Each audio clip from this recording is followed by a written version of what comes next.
Le Nord Atlas est un géant des airs, 32 mètres d'envergure, un trésor de l'aviation des années 50, construit à un peu plus de 400 exemplaires.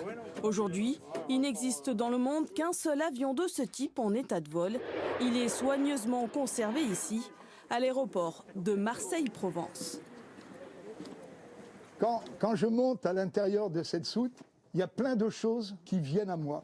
Il y a l'odeur, il y a les souvenirs, il y a toutes ces choses que j'ai vécues à l'intérieur de cette soute quand j'étais très jeune. Et je me souviens aussi de mes camarades.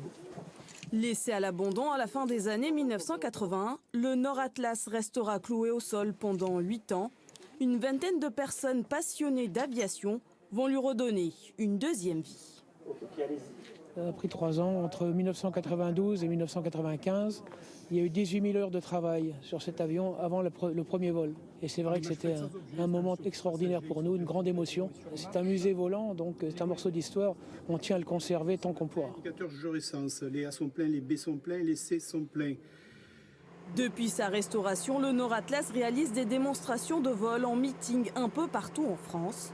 François Martin est membre de l'équipage. Il avait 22 ans lorsqu'il a appris à naviguer sur ce modèle d'avion. Je ressens ma jeunesse, n'est-ce pas? Comme c'est un avion physique, c'est un avion qui a une particularité, c'est qu'il est très stable.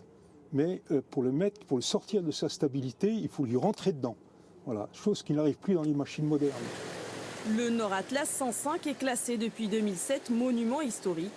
L'avion appartient à l'association Nord Atlas de Provence. Elle compte une centaine de membres, toutes générations confondues, réunis autour de la même passion, redonner vie à cette légende.